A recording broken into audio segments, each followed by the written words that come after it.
So there's a lot of fun, interesting to use missile units in Total War Warhammer with a bit of range on the shorter side.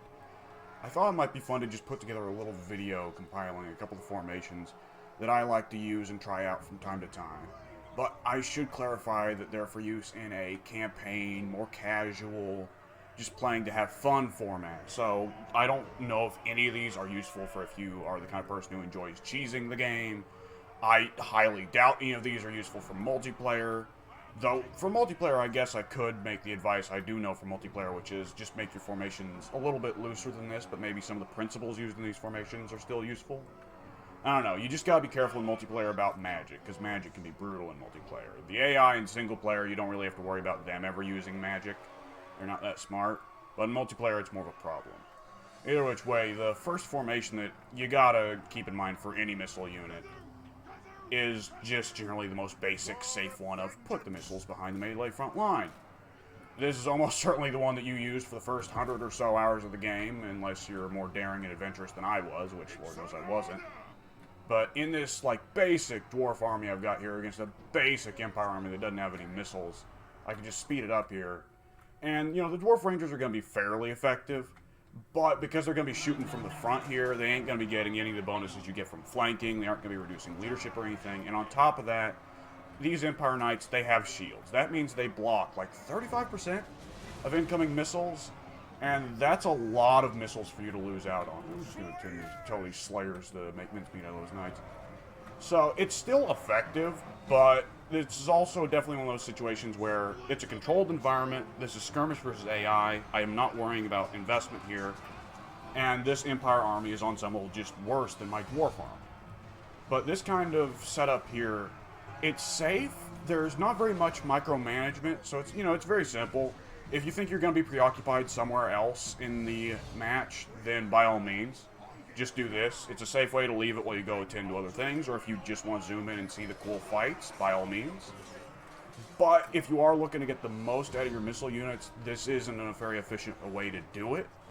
And if you're playing any race where your front line is going to be taller than a dwarf, then you can't use line of sight based weapons, so no guns, no flamethrowers, and even for, you know, your bows and your throwing axes and other such weapons that can arc, it's still not very good to go without line of sight because the missile units are more accurate when they have direct line of sight to a target.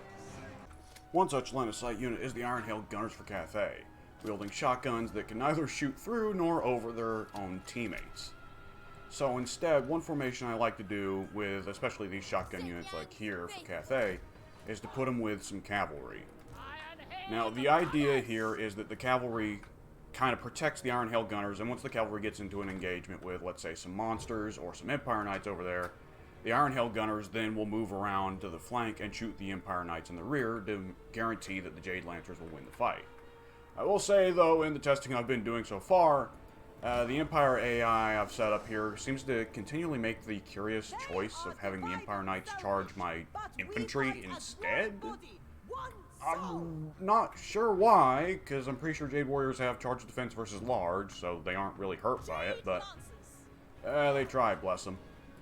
I tell the Jade Lancers to intercept regardless and move the Iron Hail Gunners into place.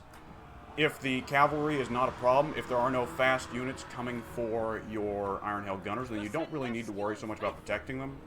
They're going to be fast enough to run away from enemy infantry anyways.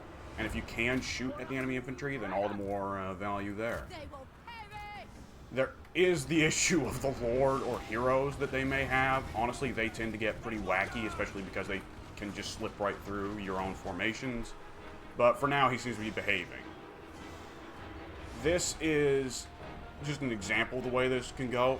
The idea I had here was that my knights would come in. Here we go. Let me use the telestration. My knights would come in this way, their knights would come in this way, and then I'd have my Iron Hail Gunners go around and then shoot their knights in the side. Obviously, that didn't happen. So, you improvise. You got to improvise. With any formation, you have to do that. And it actually does look like it's working out pretty well. That's pretty nice, because in the testing, the AI was behaving in some really weird ways that were just screwing up my demonstration. Anyways, next one. some short-range missile units, like generally the flamethrowers, the Warpfire Throwers you can see here for the Skaven, or the Iron Drakes for the Dwarfs, they pack so much killing power that they can wipe out some, you know, mid and lower level frontline units in just one salvo or two. So you might want to put them up front. And of course you're going to want protection up there, especially if you're rolling up against an enemy that has a lot of cavalry or monsters or other fast things that the AI just simply cannot resist the temptation to charge after exposed missile units with. So just as an example here, we got these Warpfire Throwers out front and these Rat Ogres here on the sides to protect them. And let's see, the AI is probably going to try and send the Empire Knights to go after my Warpfire Throwers. Unless they send them all after my Rat Ogre, which is odd, but I can accept that.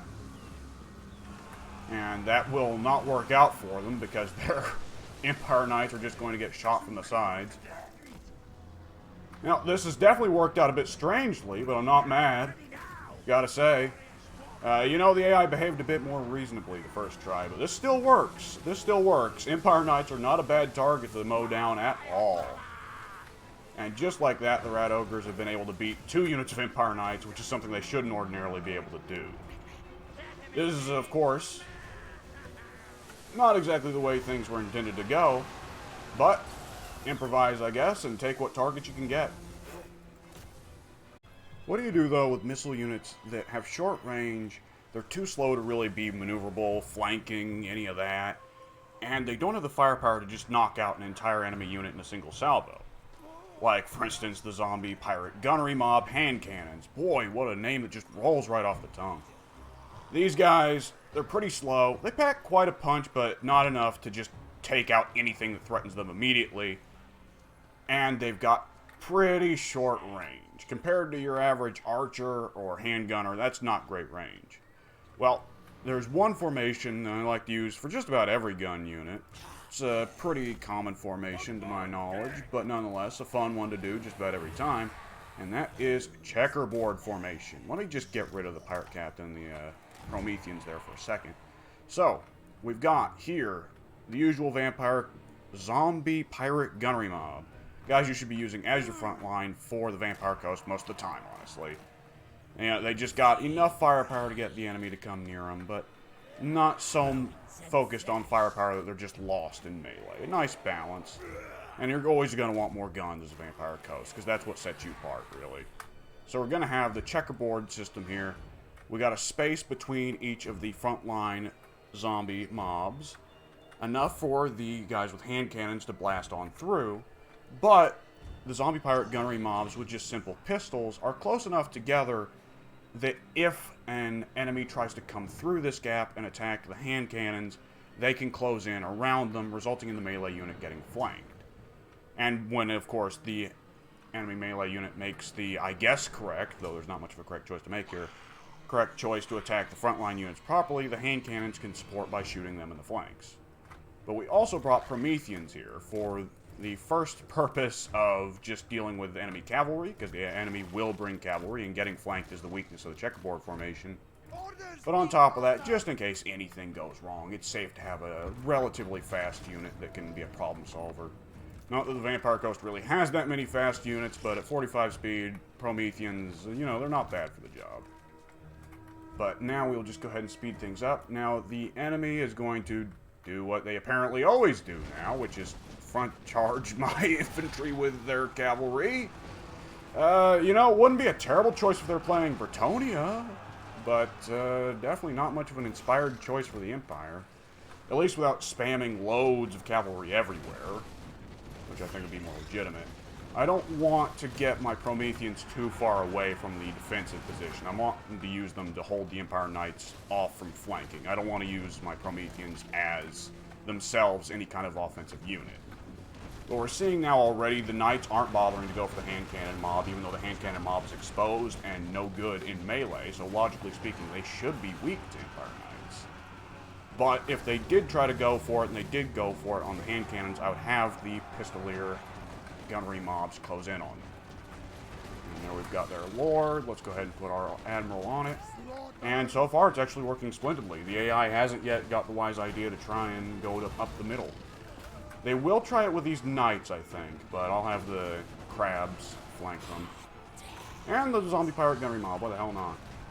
All things considered, it's working pretty well. It still has some risks, especially if you aren't so good on the micro. I could have been a little quicker there to stop those knights from going up the middle and attacking the hand cannon mob. But at the end of the day, it's a pretty solid one for these kinds of units.